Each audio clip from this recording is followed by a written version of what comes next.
Hi, we can continue with the chapter Reflection and Refraction. Already we discussed about a reflection of light and the spherical mirrors we have discussed. Mirror formula and its magnification we have discussed. Now here we are going to discuss about what is refraction. So this is another phenomenon related to light, and if light is passing from one medium to another medium, if it changes its medium, what will happen we are going to see. You can observe a glass, a transparent glass here. I have taken water in this glass and a pencil is kept in this. You can observe the pencil structure. Is it appearing straight? No. So, this bending of pencil, image of the pencil, is due to the refraction. So, we are going to see what will happen when the light rays are coming from one medium to another medium.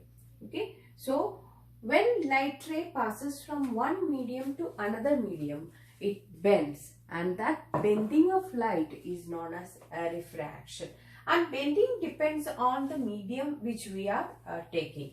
So here I have taken water. So instead of water, any other transparent medium if you are taking, any other transparent liquid if you are taking, the extent to which it bends depends on the medium which we are taking. So the process in which, or phenomenon of light in which it bends when it travels from one medium to another medium is known as a refraction of light. There are so many applications for this refraction of light, and for example, in a swimming pool, when you see from outside you may not feel the depth of the swimming pool, and once you are into the swimming pool you will feel that depth. So that bottom part will appear raised when you see from outside. And if you are trying to take a coin which is kept in a bucket full of water, where you are going to take from outside, it may not be the exact position of the catch a fish which is there in water. If you are trying to just catch a fish which is inside water, by seeing the image from outside, you won't be able to catch it properly. So that's the reason for all this is due to refraction. So first we will see what is refraction. The bending of light when it passes from one medium to another is known as refraction of light. So we are going to see now what happens when it passes from one medium. Here I have taken an example. The light ray is passing from air to water. So as the case of reflection, we have taken incident ray, reflected ray, all those things. So here I am going to take an incident ray. I have marked the incident ray here. Incident ray is this ray is the ray which is touching this surface between air and water. So here it is passing from air to water. So here you can see that this green line which I have marked is the actual path of the ray if water is not there. But when it passes from air to water, I have drawn a normal to the point of incidence, and you can see that this is the refracted ray. So this refracted ray, it is bending, and there are some angles which are marked here. The angle between incident ray and the normal is known as angle of incidence. The angle between refracted ray and the normal is known as the angle of refraction. So we have learned different laws of reflection when we learned about reflection. So similarly here we have laws of refraction. So we are going to learn laws of refraction.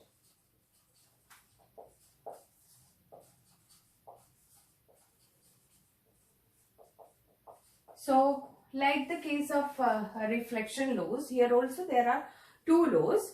The first law says about the incident ray, the normal and the refracted ray. So the first law states that the incident ray, normal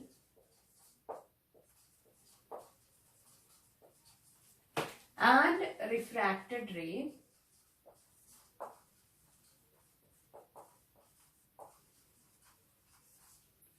lies on the same plane.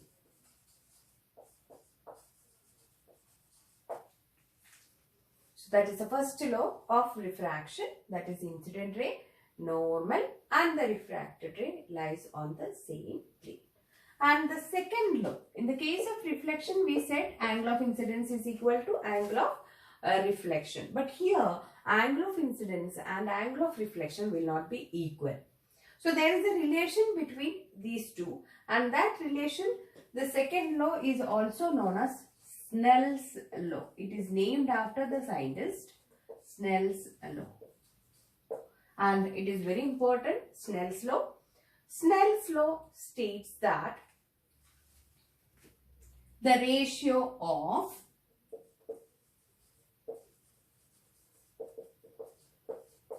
sine of angle of incidence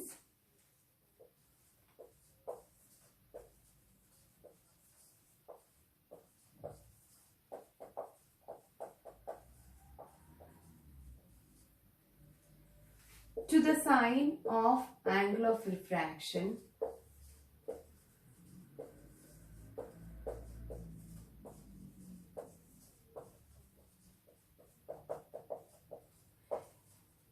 is a constant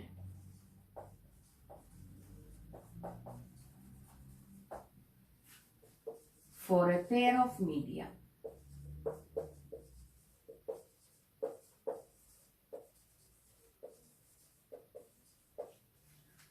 So this is the statement of Snell's law. The ratio of sine of angle of incidence to the sine of angle of refraction is a constant for a pair of media. I know that you don't know what is sine. So first I will just introduce you what is trigonometry. That is there in your maths portion, but it is in the coming topics only. So first I'll just let you know what is sine, what is trigonometric ratio means. And then we will write down the Snell's law again. Okay. So here trigonometry means it is a measurement. It is a study or measurement of the angles of a right triangle. So there are certain ratios which we can take in the case of right triangles. So I am going to consider a right triangle here. I'm going to name it as A, B, C. So this angle I have marked as 90 degree. These two angles will be less than 90. So this angle I am going to mark as theta. Theta means it is just a simple like x or y which you are saying. So it is another symbol theta. It is an angle usually denoting angles. So here this theta angle is touching, one side is touching the hypotenuse, another side is touching this side BC. Okay.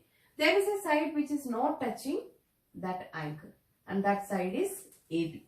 We call this side which is not touching theta as the opposite side. And the side which is touching theta, there are two sides. Other than hypotenuse, one side is there, and that side we call it as adjacent side. And this side is the hypotenuse. So AB is the opposite side and BC is the adjacent side and AC is the hypotenuse. There are basically 6 trigonometric ratios. Out of that, we have just given one sine. Okay. So the first trigonometric ratio which we say is sine. Normally, we will write it as SIN, sine of angle theta. And it is defined as sine is equal to, sine theta is equal to opposite side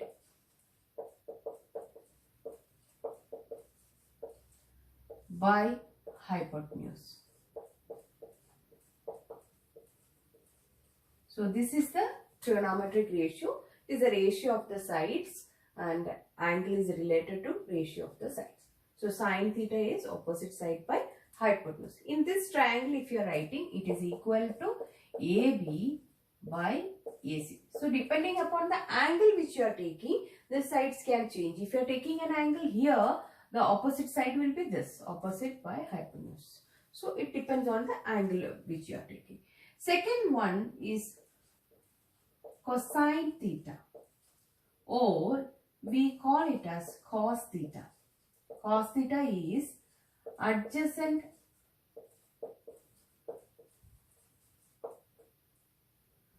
side by hypotenuse.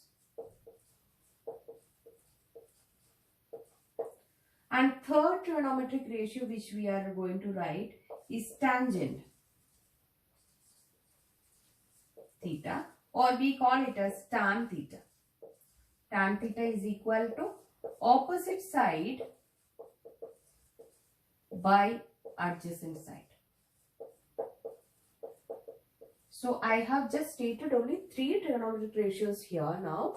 There are 3 more, which is the reciprocal of these 3 trigonometric ratios.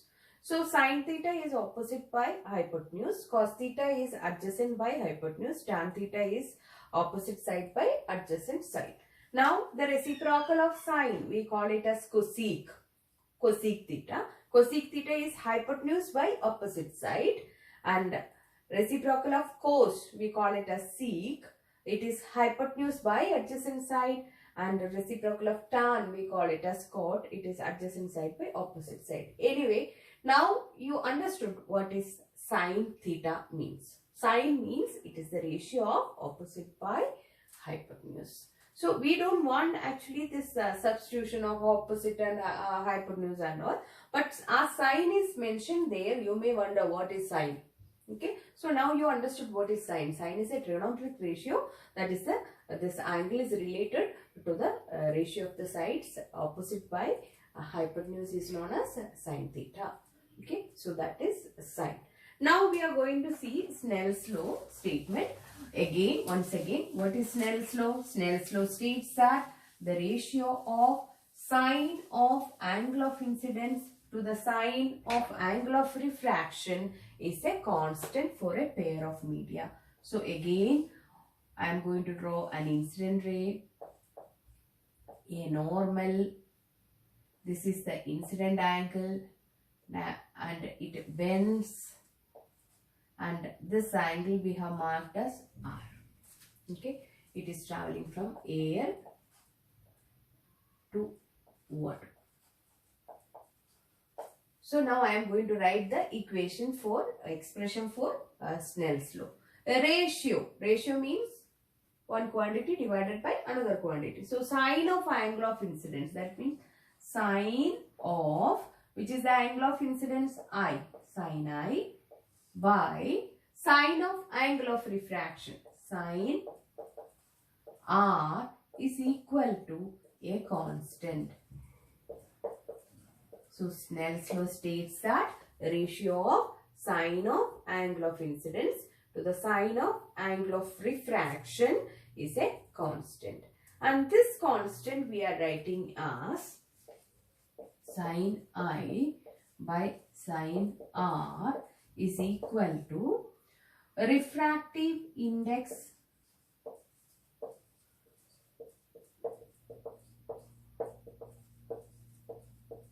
of second media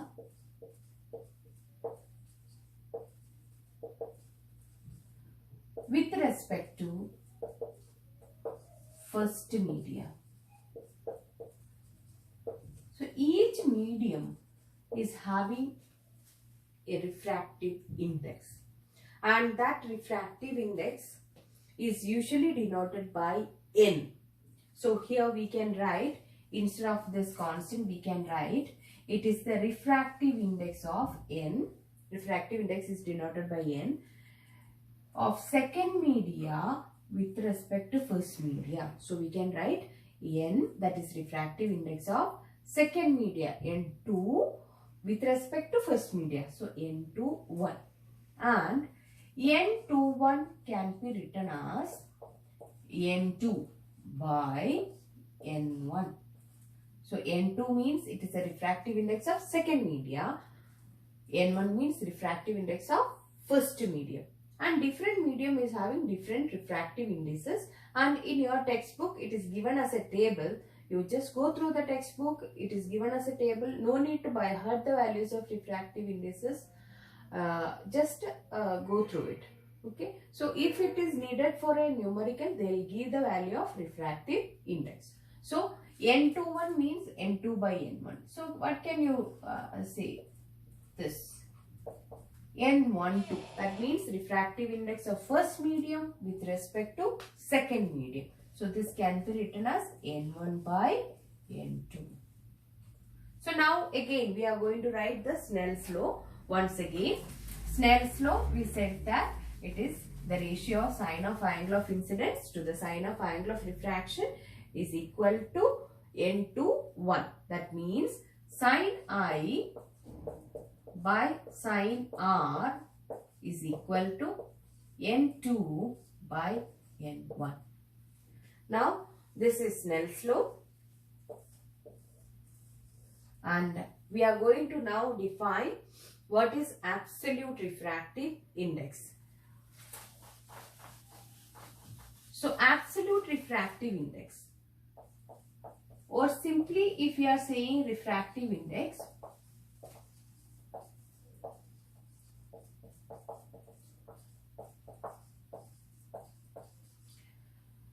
absolute refractive index or simply refractive index is defined as, it is refractive index of a medium. So Nm is equal to speed of light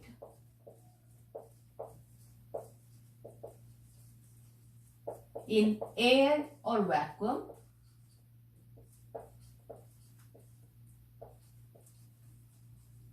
by speed of light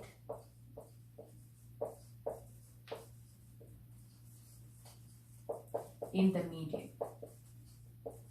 So when we are taking the case of two medium, for example from air, when it travels to some other medium, the speed of the light will change, and because of the change in the speed of light, this light ray bends.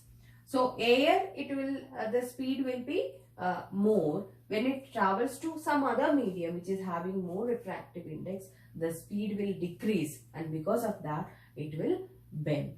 And refractive index of a medium is defined as speed of light in air or vacuum, and that is a constant value by speed of light in the medium. So here speed of light in air or vacuum is given by 3 into 10 raised to 8 meter per second. This you might have learned in the previous classes. So refractive index Nm is equal to speed in air or vacuum is 3 into 10 raised to 8, or we just represent it with the help of a letter C. C by speed in the medium, we call it as Vm. Speed is normally represented with V. So V is speed in the medium which we are considering. So Nm, refractive index of the medium, is equal to speed of light in air or vacuum by speed of light in the medium. Now here we can substitute what is N2 and N1. So according to this equation, can you write what is N2? N2 can be written as C by speed in the medium 2, and N1 can be written as C by V1. So now can we substitute N2 and N1? So it is equal to sine I by sine R is equal to N2 can be written as C by V2 by N1, C by V1. So this, when you are simplifying, you will get sine I by sine R is equal to C by V2 into V1 by C. C and C will be cancelled. You will get V1 by V2. So refractive index depends on the speed of medium 1 and medium 2. So that is Snell's law. So we have stated Snell's law, and we have written equation for Snell's law. So, and we have defined what is absolute refractive index. Absolute refractive index, based on that we have modified the Snell's law. Okay, so that is now refraction we have defined.